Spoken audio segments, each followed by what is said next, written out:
Rob Dauster here. I got Jeff Goodman with me. Hell no. John Fink. Are we still live? Field of 68 till I die. I'm sorry, man. I blacked out. Randolph Children. DJ Khaled, you not a big DJ Khaled guy? Hansbrough up and in. Goodman needs to be fired all the time. Josh Pastner.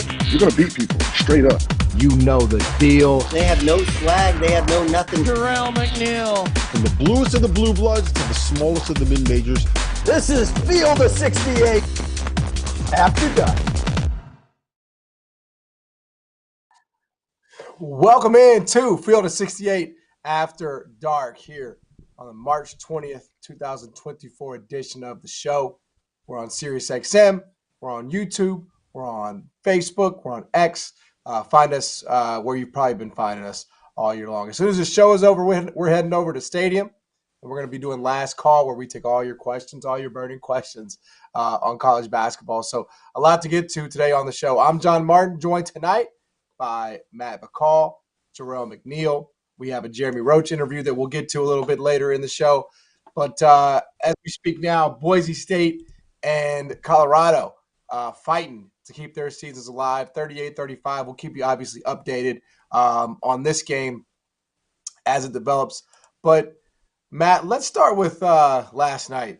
And sometimes, you know, you see in college basketball as results come in, we sort of retroactively form opinions, but I don't know if this was the case with Virginia. They were just bad, and they did what they have done all year long and struggled to score. Did the committee get it wrong by putting Virginia in the tournament, in your mind, Matt? First of all, John, I think we need to start in another place. Where are the owners of the Field of 68 right now? Just gallivanting around Vegas? Goodman and Dauster? I heard Goodman's been in Vegas since like 11 a.m. Is he okay? Is this like going to be a scene from The Hangover? We're going to lose Goodman? He's going to be on the rooftop trying to throw his mattress off the rooftop? Okay, I'm a little nervous about those guys out there. Who's going out there with him? T.O.? T.O.'s out there? Is that who's going? T.O. and Henson's going to Vegas.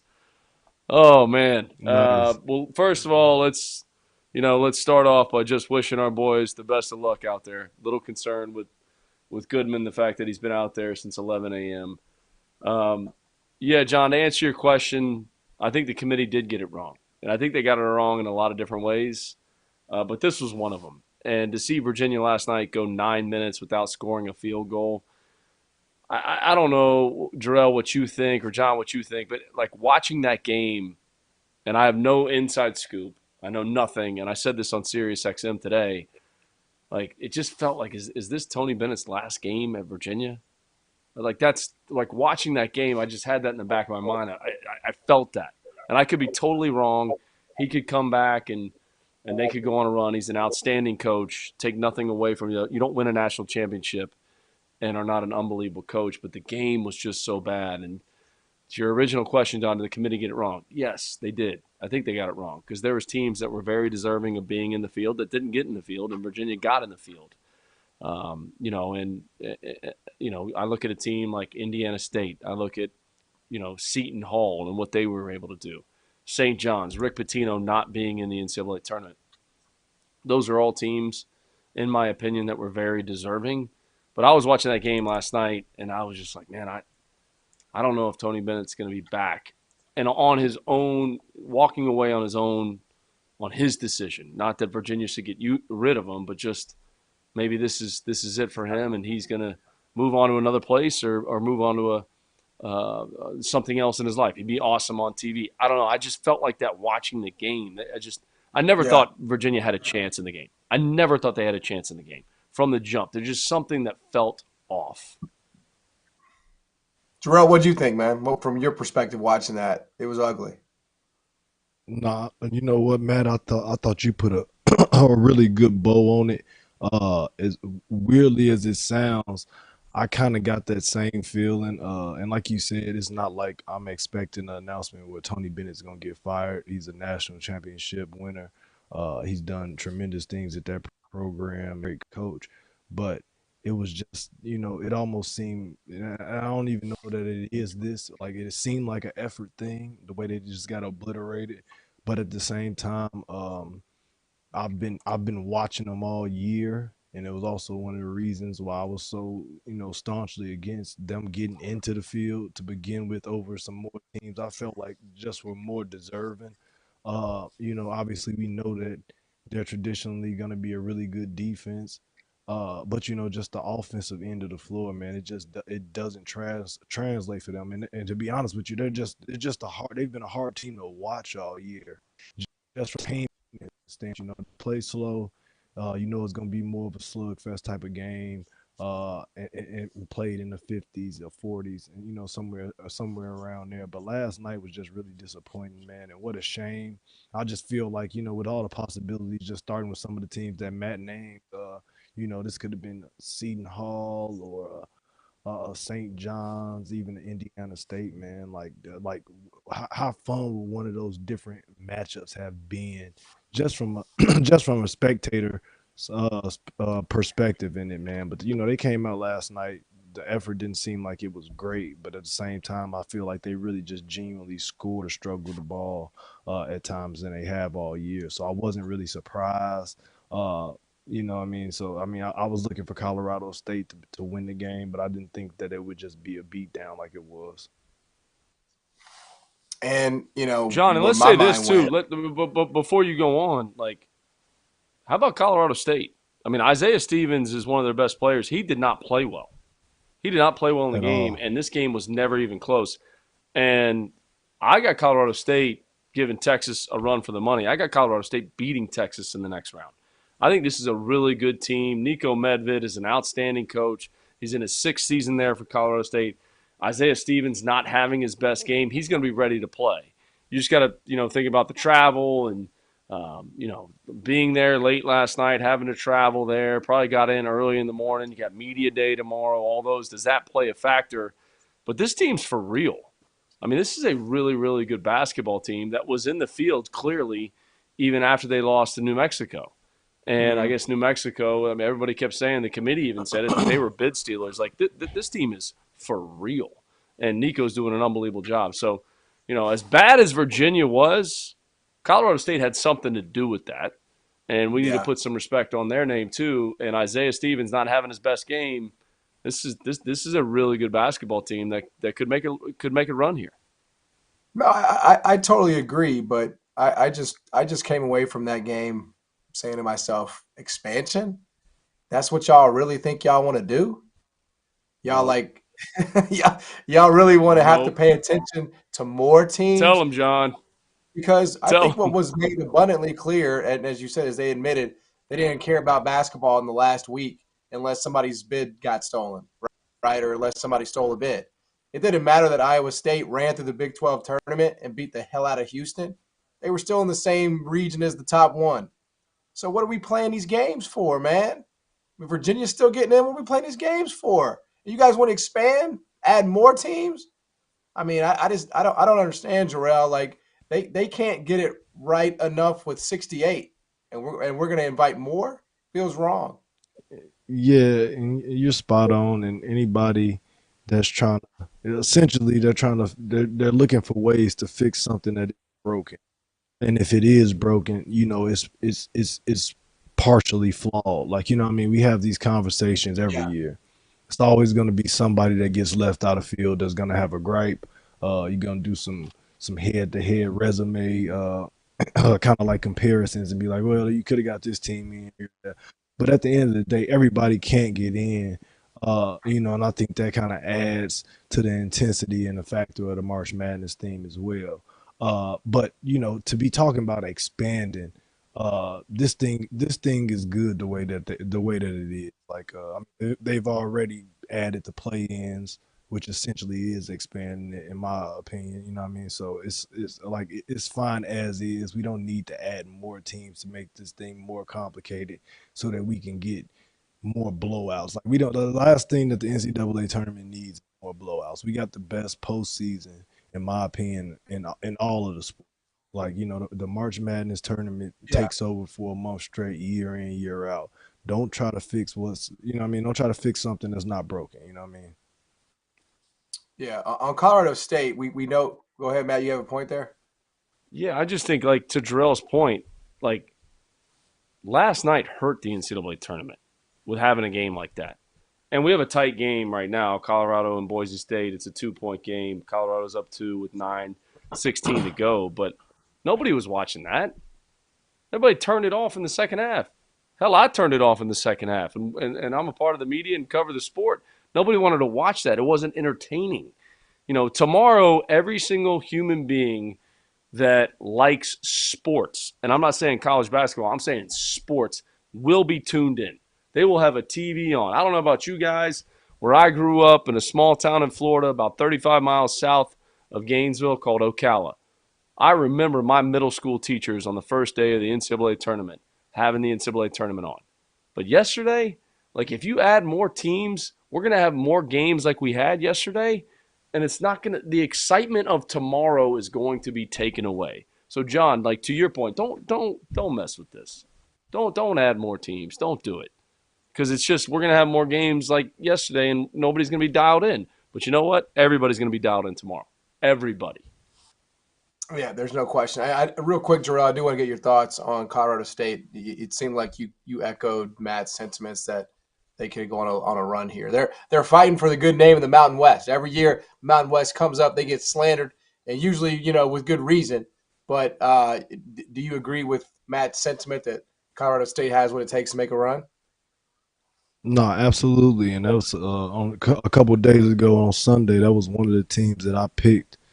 That kind of has that type of team and that makeup that can make a deep, kind of put on that Cinderella slipper.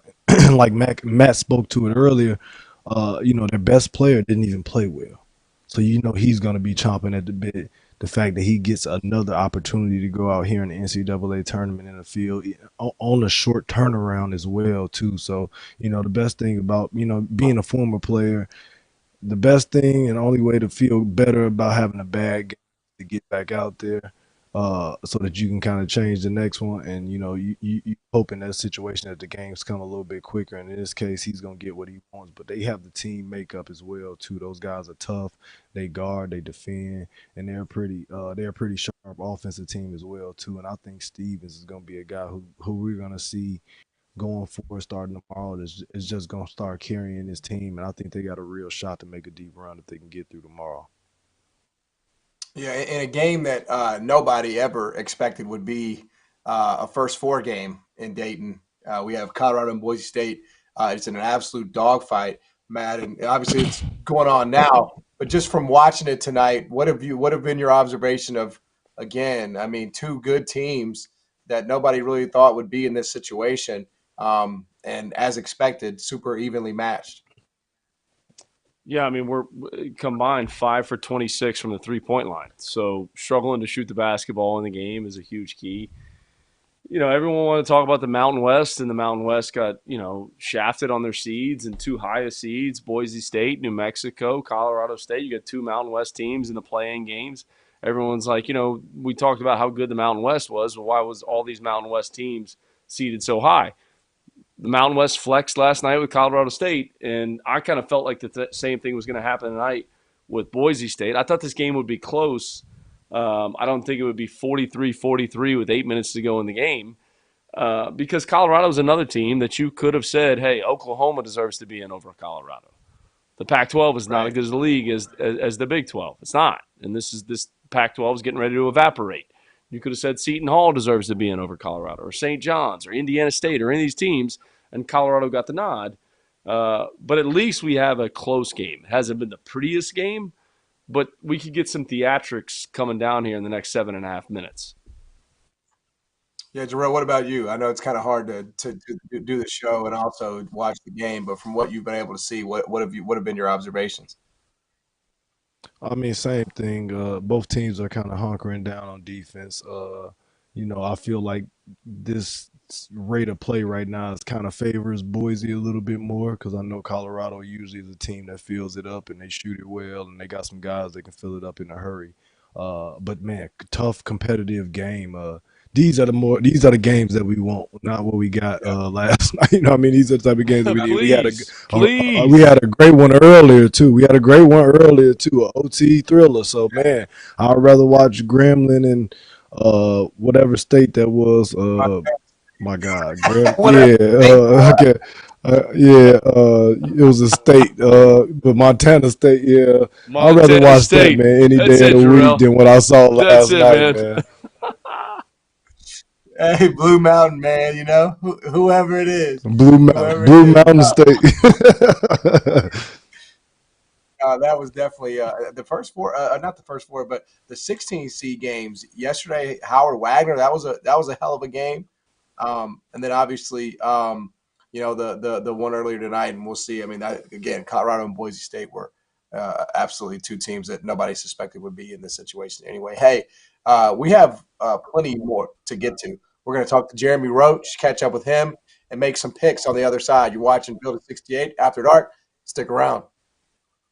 The best month of the year is here, which is why you need to know that we are now partnered with BetMGM. We'll be using BetMGM lines to make all of our picks, and we'll have special offers for the listeners and the viewers of the Field of 68 all through the NCAA tournament. If you haven't signed up for BetMGM yet, you can use the bonus code FIELD, and you will get up to a $1,500 first bet offer on your first wager with BetMGM, regardless of whether or not that bet hits. Here's the best part. All you need to do is deposit and bet $10 of your hard-earned money. This is how you make it work. Download the BetMGM app and sign up using the bonus code FIELD. Deposit at least $10 and place your first wager on any game, and you get up to $1,500 in bonus bets, regardless of the outcome of your bet. Just make sure you use that bonus code FIELD when you sign up. Most importantly, we do have some fun stuff coming for the conference tournaments and especially for the NCAA tournament. Bet insurance tokens, college hoops odds boosts, and what I love the most, a nice parlay boost for anything you could possibly imagine betting on in the NCAA tournament, from odds and getting an at-large bid to Final Four futures to the highest seed to make to the Sweet 16. I'm calling it right now. BetMGM is the king of the prop bet for your March Madness needs. So go download the BetMGM app, use the code FIELD, and sign up today. And while I've got you, a quick request: the best way to support the Field of 68 and our content you get for free is to engage with us. Rate and review the pod, like and share the YouTube videos, tell your friends about us. It helps in a world where the algorithm is king. And now, back to the show. Welcome back, Field of 68 After Dark. I'm John Martin, joined tonight by Matt McCall, Jarrell McNeil. We are getting ready for this is it, boys. This is like Christmas Eve, last night before all hell breaks loose. So enjoy it because it's getting underway.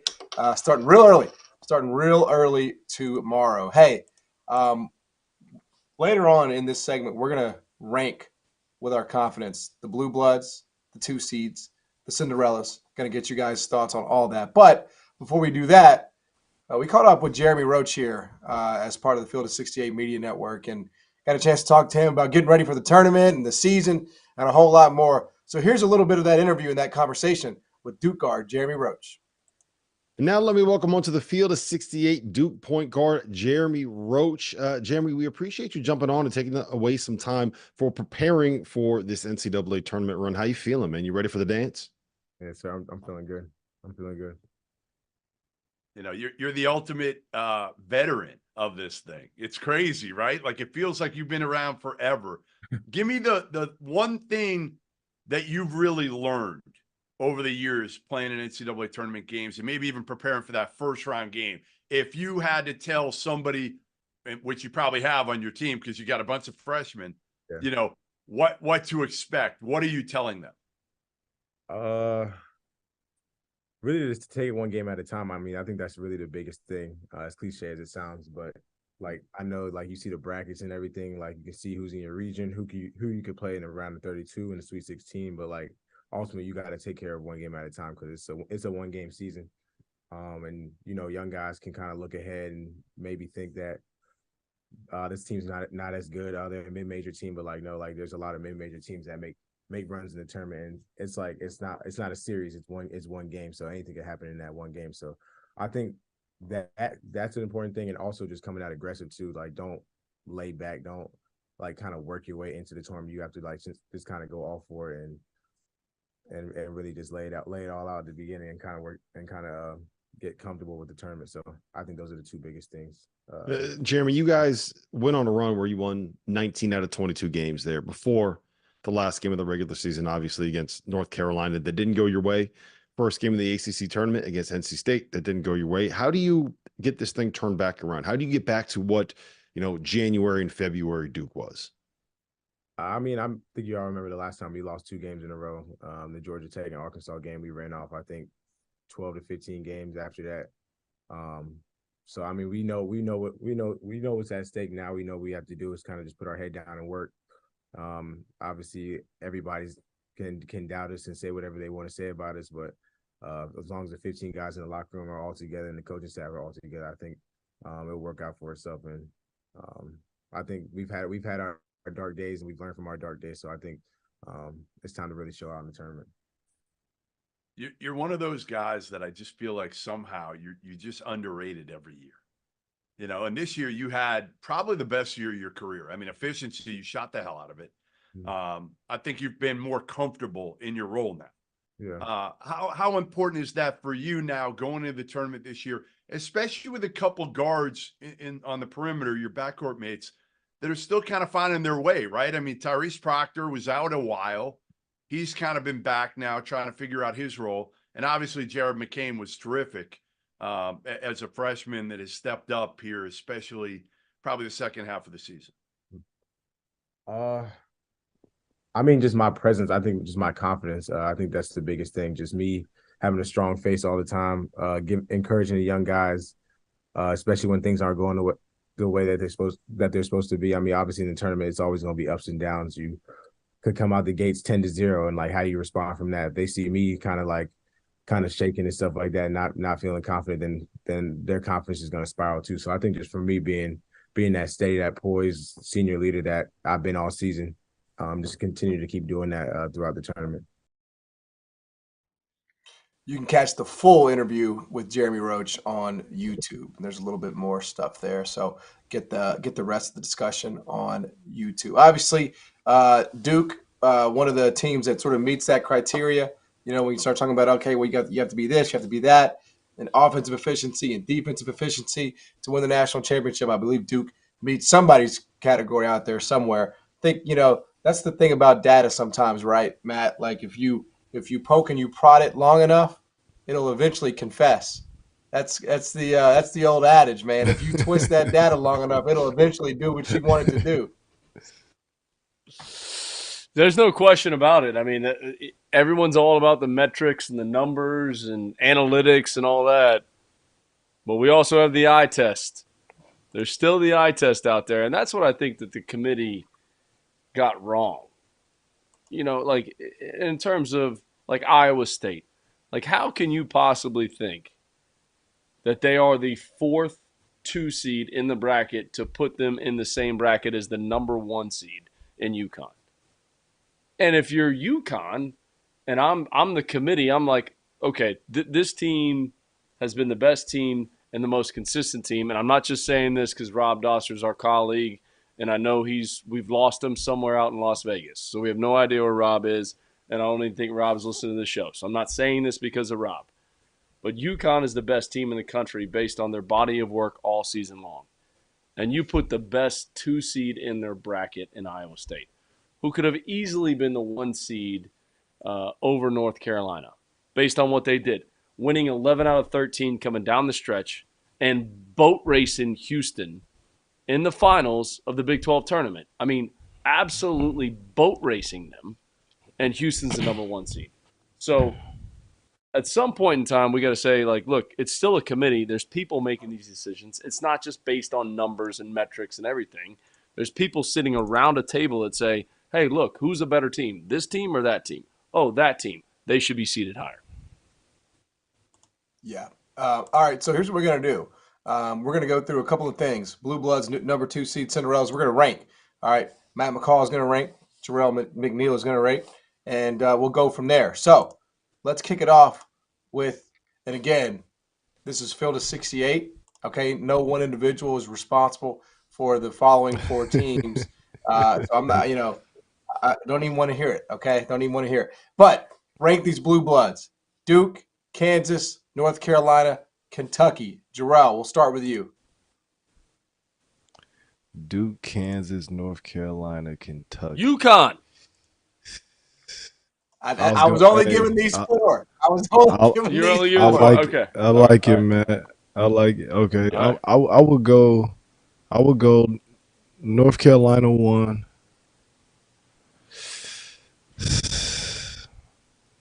I would probably go Kentucky 2, Duke 3, and who's the fourth? Kansas. Kansas. Sorry, Jarrell. Kansas, yeah. Kansas was But that's 4, it. yeah. Oh yeah, that's easily like they're that's right with it. I mean, yeah, they're banged up, so they got to be 4. They're banged. Yeah. I would go UNC 1, then I would go Kentucky, Duke, Kansas.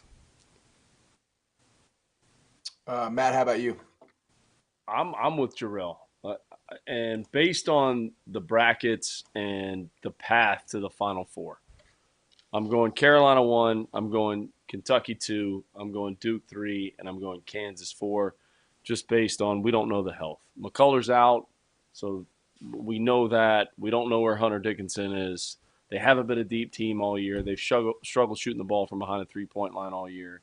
So that's my order. I do think, and I've been saying this, John, all week in terms of Kentucky, if they get Texas Tech in the second round of the tournament and they can somehow find a way to win that game, I think it catapults them to the Final Four because I think it's going to give those young guards a lot of confidence because that's going to be a really physical basketball game. So I'll go Carolina, Kentucky, Duke, Kansas.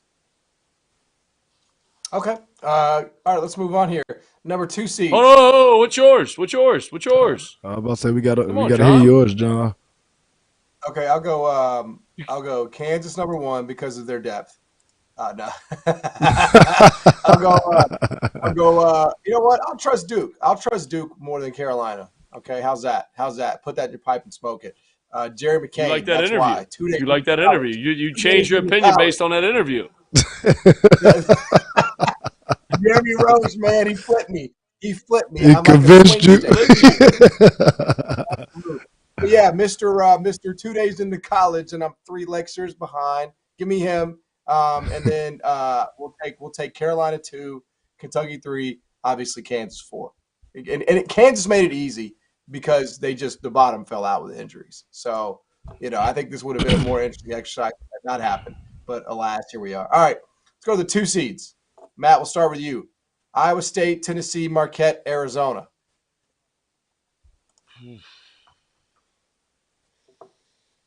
I trust Iowa State the most based on their body of work and exactly what happened in the final against Houston, how they looked. I want to say Marquette, but again, and I thought they got confidence in the Big East final, getting to the Big East final. And Tyler Kolek, we all expect him to play, bringing him back into the fold. Tennessee track record, Rick Barnes' team making a run deep in March. They did not play well in the SEC tournament, but I think Dalton Connect, he still is an All-American SEC Player of the Year. So I'm going to go Iowa State, I'm going to go Tennessee, and then I'll go Marquette in that order. Jarrell, how about you? I am going to go, and I'll say this: a lot of this, my number 1, 2 seed. I feel like, and I've been probably overstudying these brackets too, because I'm in like I entered like 20 different bracket pools. So I feel I really like Arizona's draw. So I will go Arizona. I'm gonna take my Marquette boys too. Just because of some of the injuries and things like that. And I know, obviously, Coley coming back, he hasn't played in a couple weeks. Russ may be a factor, or you know what I mean, or just getting his legs underneath him. And then Matt might hate me for this, but I actually am gonna put Tennessee 3 and Iowa State 4. I love Iowa State's body of work. I'm confident that they are a very good team, a very deserving team of a 2 seed. And I even think I agree with them. I think they kind of got hosed there by being the last 2 seed, but they still scared the bejesus out of me offensively at times. and they got a pretty tough draw here, and it's gonna get real early for them. It's gonna be some ugly games, and traditionally has been a team that hasn't been great on the road. They were almost unbeatable at home, so we'll see how they fare just playing night in, night out, kind of on a neutral court site. Here's the other thing too, Jarrell, and I'll chime in here, John, just on this in terms of Arizona. My man Anthony Grant at Dayton and Jeff Goodman gave me, I'll say shit for this yesterday when I was on Dauster's podcast about Dayton. He's like, "Oh, you Anthony Grant's your guy. Oh, you're only picking Anthony Grant because he's your guy." No, Anthony Grant is my guy, but he also has a guy on his team named Deron Holmes, and Tommy Lloyd is an unbelievable coach, but he still hasn't been out of the first weekend. So that's my only hesitation on Arizona is can he get them out of the first weekend? And that Dayton team, if they can get past Nevada, that is a dangerous team because Deron Holmes, the way that Coach Grant uses him at that point forward, he posts him up, he plays him on the perimeter. I mean, he's an All-American candidate, averaging over 20 a game, getting 9 rebounds a game.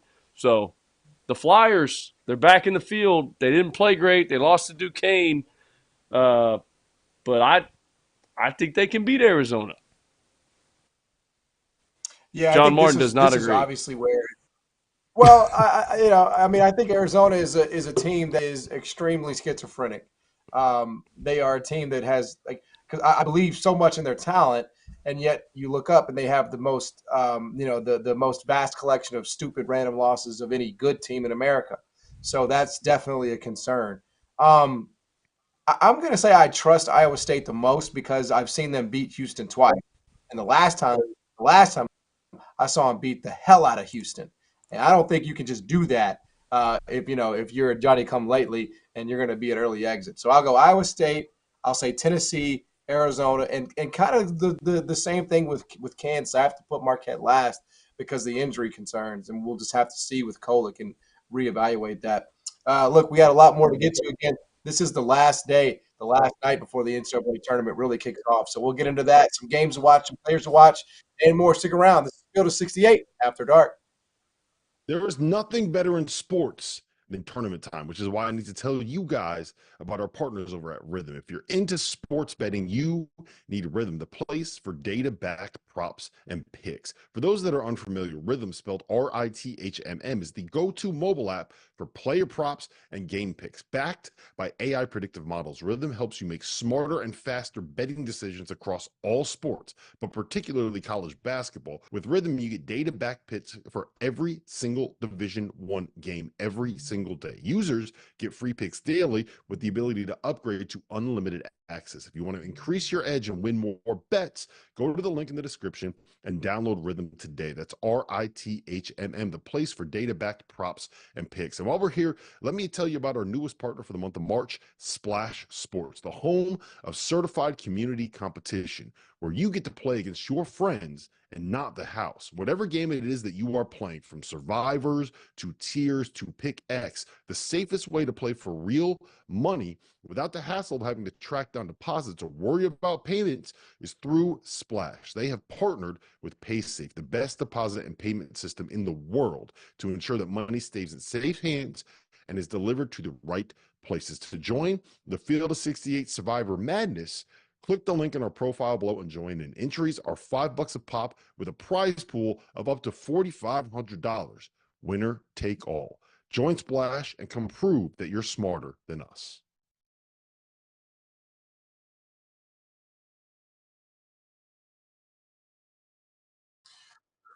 Welcome back, Field of 68 After Dark.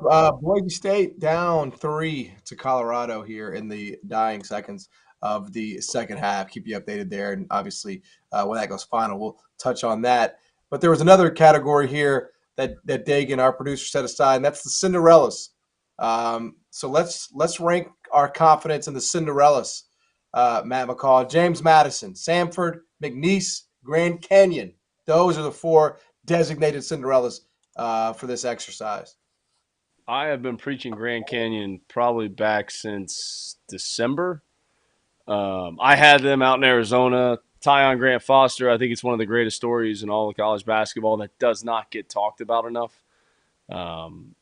missed 2 years of playing the game, started his career at a junior college, goes to Kansas, then goes to DePaul, collapses on the floor, misses 2 years, and is at Grand Canyon and just averaging 20 points per game.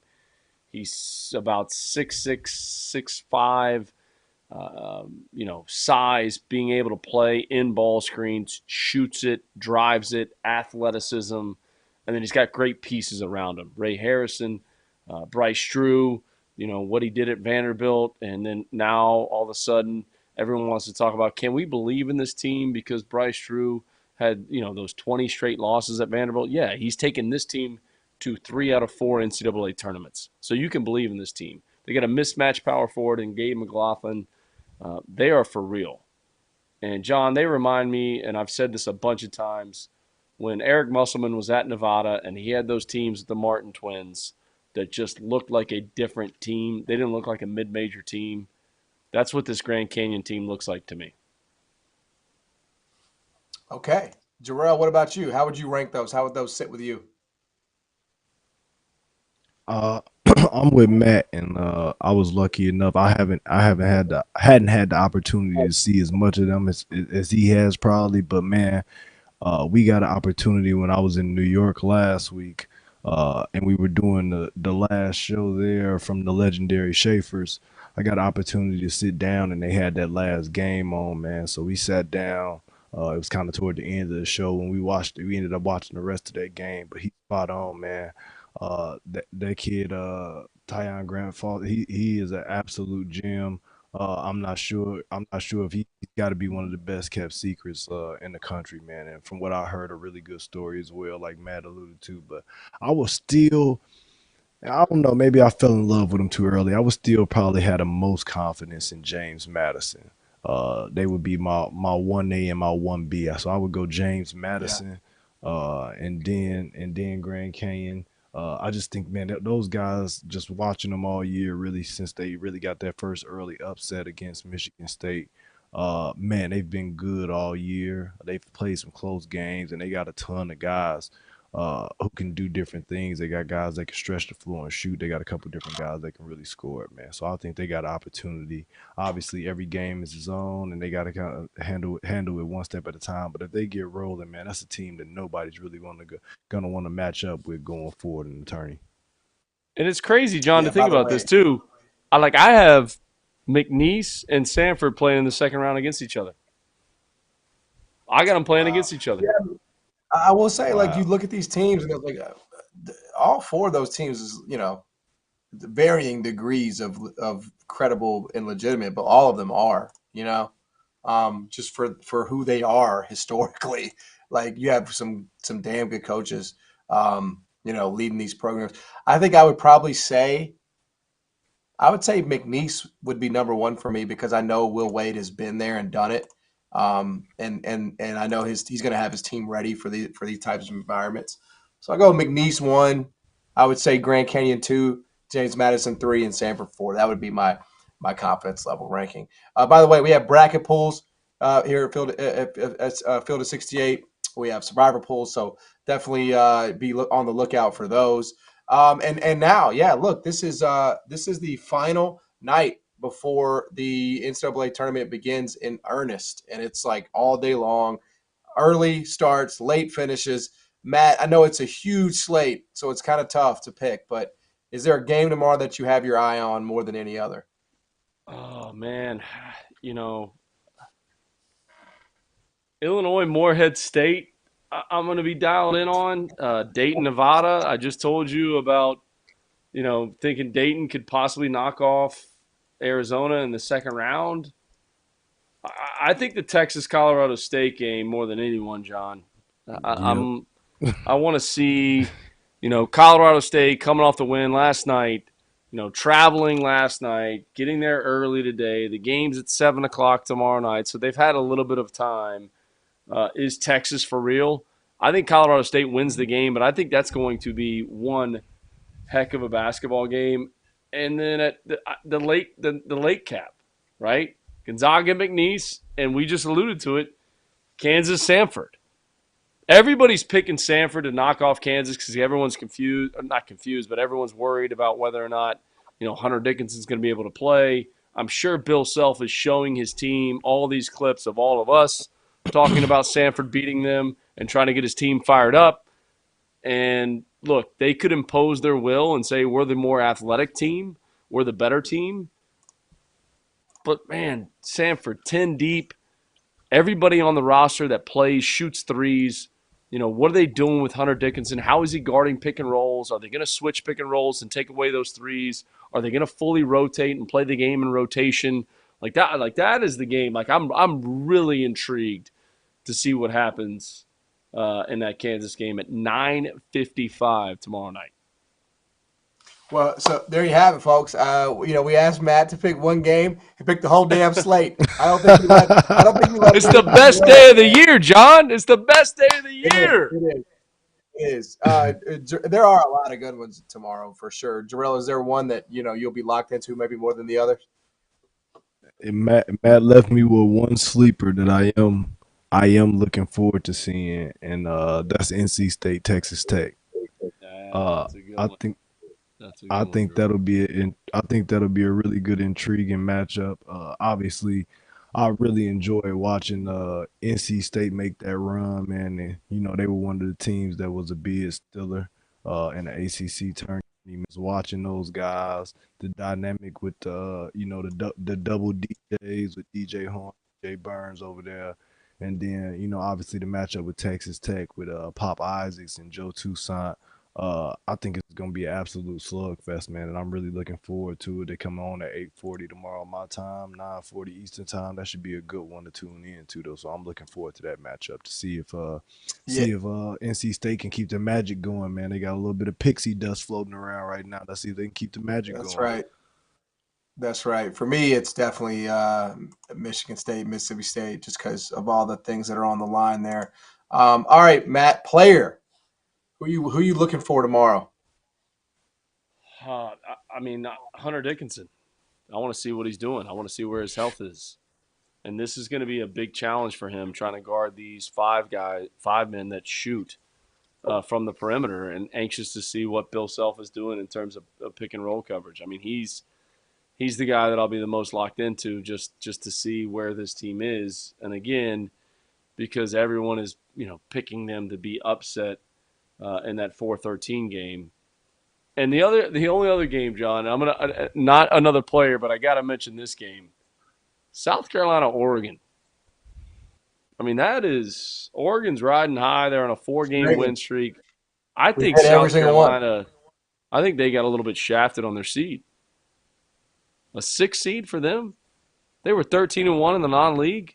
Their only loss was at Clemson. They beat that Grand Canyon team that I have anointed, and I got them going to the Sweet 16. I watched the game out in Arizona.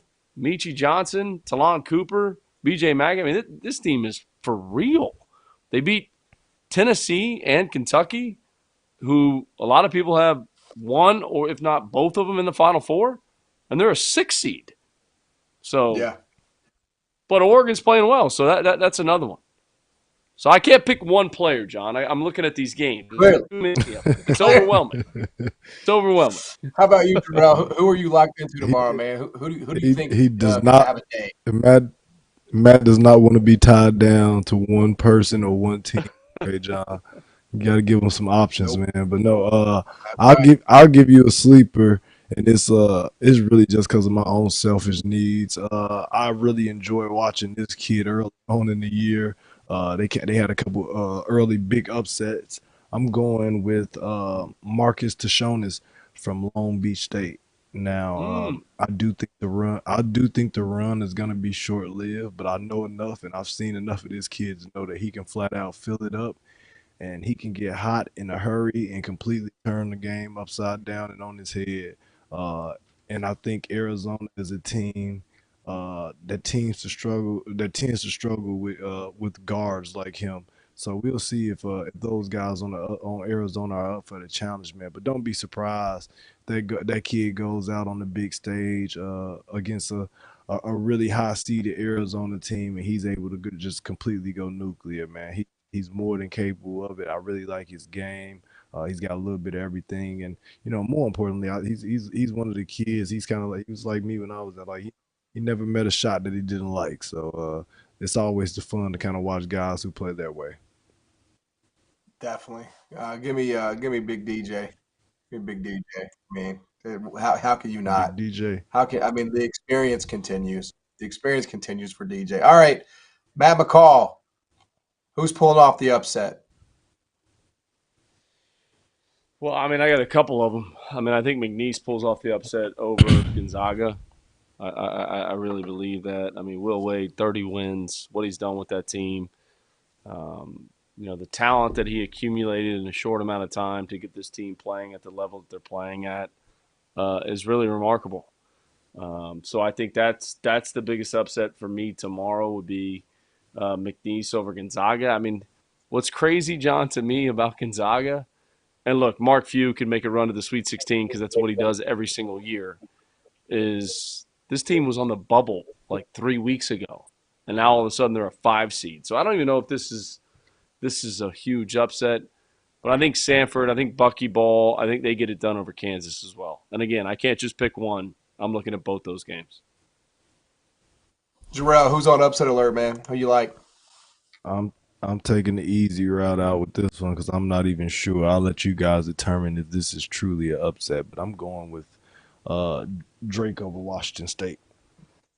Coach DeVries and the player DeVries have been they've been electric since their conference tournament has started. They're a really good team. One of the other teams, like I said this going into the tournament, but I felt like the Valley this year probably should have got at least one at large bid, regardless of who won the tournament, because those teams have been that good this year, and they were the ones to walk away with it. So I'm expecting them to do a little bit of damage, and I think they take down Washington State tomorrow. I'm with Jarrell. Yeah, I agree. It's an upset in the sense of a seed line, but I think Drake is the favorite. Right. Yeah. So, but I hear you. It's a pick basically, right? So I'm cool with that. I'm cool with Yeah. Look, I'm so bad at picking upsets. I really am because I never think like the favorite's going to lose in the tournament. It's going to happen tomorrow, John. It's going to happen. It's going to happen. No, it will. Something's going to happen. You got to pick one. Mississippi State's going to do it, which is still an upset. Still an upset. All right, lots more to come. We'll pick some games tomorrow, and we'll wrap this thing up. Do our toast of the night. You're watching Field of 68 After Dark. We'll be back after this. By now, you guys have surely heard about Autograph, an app founded by Tom Brady with the intention of disrupting the way that fans consume content covering their favorite teams. This is how the app works. All of the podcasters, bloggers, and digital creators covering a team have their content sent to that team's page in the Autograph app. Instead of having to bounce from site to site or trying to navigate the safer workspaces on Twitter, you can just scroll through Autograph. This isn't a hard sell. This is the truth. I am a UConn fan, and I use the Autograph app to keep up with the writers I read and the pods that I listen to about UConn basketball. The best part is that every piece of content that you consume gives you reward points. The more you get, the more chances you have at things like discounted tickets to games and the grand prize, a trip to the LA Regional and a spot in a suite for the Sweet 16 and Elite 8 games. Here's the best part. We've partnered with Autograph to donate $1 to the V Foundation every time someone downloads the app using the code F68, with a minimum of $2,500 getting donated. The app is free.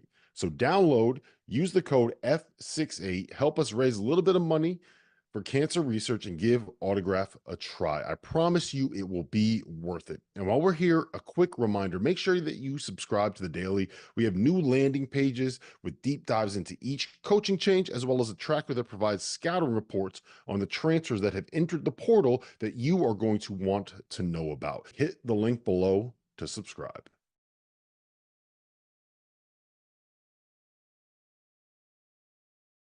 All right, welcome back to Field of 68 After Dark. This is the last night before it is just all action all the time, starting tomorrow at 12:15 Eastern with Michigan State and Mississippi State. We're going to pick some games, ladies and gentlemen. We're going to pick these. There must be a winner. One team must win. So let's get it going. Matt McCall, Michigan State, Mississippi State, go. Well, you just said an upset. That was an upset. And you had Mississippi It's an State as an upset upset over according to Michigan the State. sports book. Mississippi State's an 8 seed, Yes. and Michigan State's a 9 seed. Yes. But you're saying Mississippi, are you saying Michigan State's favored in the game according to the guys in Yes. Vegas? Yes. Give me Michigan Our friends State. at BetMGM. Tom Izzo. He's on to the next round. Jarrell? I'm going Mississippi State. I'm with you, John. Ooh. Oh, Izzo going out. Hey, just like Virginia, really don't belong, but you're here. They so don't belong. you got hey, there's nothing wrong with that. There's nothing wrong with getting by, using your name and stuff you did, 4, 5, 6 years ago. I would like to do that. Some of us have to work hard though. Some of us got to grind. All right. That is not what this Michigan State team did this year. And you know that, Matt. That is undeniable. That is undeniable. Move on to the next game. Move on to the next game before Dagan starts yelling at us. Move on to the next game. Nevada, Dayton. Deron Holmes, potential All-American. Give me the Flyers, baby. Anthony Grant. Yes, Jeff Goodman. He is my guy. Yes, he is. I'm not a homer. I think they're better. I like the Flyers. I'm going Nevada. I'm going Nevada over Dayton. I love Holmes. I think he's a great player, but I'm so concerned about Dayton's guard play. I think that's really a sore spot for them. So I'm gonna roll with Nevada. Man, I'm gonna go Dayton here. All right, Colorado State, Texas. We're being told one word: Colorado State, Texas. Nico Medved, Colorado State. Done. I'm going Colorado State. I mean, Colorado State is 2 words. I'm going Texas. McNeese State, Gonzaga, Matt. I can't say 2 words, so I'm just going to say McNeese. Terrell. Yeah, I'm gonna roll with McNeese too. I got him as my upset, so yeah, I'm rolling with him. I'll go Gonzaga. I'll be the one person in America. Sanford, Kansas, Matt. Buckyball. All right, he's got Sanford. And then Jarrell, Sanford, Kansas. I'm going Jayhawks. They get past the first round. It'll be short-lived, but I'm going Kansas. I agree. Come on. They're going to win that one. They're going to win one. All right. Hey, Rob and Jeff caught up with the good folks at Vault to talk about the Vaulted Challenge. This is their conversation. Welcome back to another episode of the Vaulted Bracket Challenge. Things have changed. The turntables have turned, Jeffrey. This time, instead of having the field of 68 infighting, instead of having me and you go head-to-head, instead of having us fight each other, we are teaming up. We are joining forces, and we are out to take down Zeus and take down Paul Staubby and take down Vaulted. It's me and Jeff against Zeus. We got to get this one done, man. We got to make it happen. Here's how we start. FAU -2.5 against Northwestern. Where are you at on this? Listen, I'm riding the boys from the beach here. Like, come on, FAU. They went to the Final Four last year. They got everybody back. I know they've been up and down. I am taking the Owls. As unfortunate as it is, I agree with you. Okay. I'm on FAU, laying the 2.5 points. Hopefully we will be correct. New Mexico, -2 against Clemson. Jeffrey, how do you feel about that? I like Clemson. New Mexico's up and down. I mean, Clemson has been too, but they got some old dudes, and they got a kid named P.J. Hall. And I don't think New Mexico's got anybody who can stop him, Rob. Well, I am on New Mexico because I don't think Clemson has the guards to deal with the ball pressure they're going to get from Jalen House, which means we got to call in our tiebreaker. Tyler Hansbrough, what do you got? Clemson. All right, next up, we have Nebraska -1.5 against Texas A&M. Jeff, where do you stand? I don't trust Texas A&M. You know that. Wade Taylor, he can go for 50, but he can also go for 4. So I trust Nebraska. I know what I'm going to get. Tominaga is awesome. Hoiberg's done an incredible job with this team. Rink Mass is really good down low. I'm taking the Corn Huskers. I will never in my life bet against Keezy Tominaga. He's my favorite player in college basketball. Let's see if he can get it cooking. Next up, Alabama -9 against our city, Jeff, against the Charleston Cougars. Where do you stand? Our city. I mean, like, where do I stand? Like, really? You even have to ask. You're giving 9 I points. knew what the answer was going to be. And You're giving me 9 points to my city? Come on, man. Like, this is like taking candy from a baby or like taking a bone from Zeus. Well, look, you know what? I don't think Charleston has the horses. I think Alabama runs away from them. What? I don't think 9 points is enough. I'm taking the Crimson Tide, which means we need to call in our tiebreaker. Next up, Jeff, Wisconsin -5.5 against James Madison. I'm taking this one first, Jeffrey. Okay. 5.5 is not enough points, right? Or that 5.5 is too many points. But you know what? I think that James Madison should be favored. Not only is James Madison going to cover the 5.5, they're getting this win. They're getting the dub. Mark it down, 12 seed, advancing to the second round, taking down the Badgers. Are you with me? I am. Those 12 seeds, you know there's going to get at least one of them that pulls the upset, and you're giving me 5 points. I'll take it. I think it's going to be a close game, and at least JMU and Mark Byington cover. They're not the only 12 seed in this competition. Our last pick, St. Mary's, -5.5 against Grand Canyon. Jeff, you've been riding with St. Mary's all year. You picked St. Mary's to go to the Final Four in the preseason. They are now a 5 seed.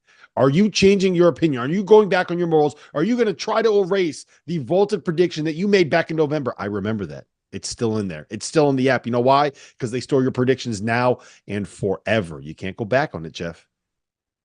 I don't know what to do. I've flip-flopped more times in this game in the last, 48 hours than I've ever flip-flopped before.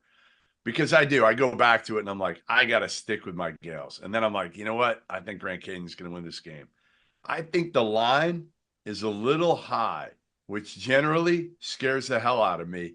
And I say, you know what? Vegas usually knows.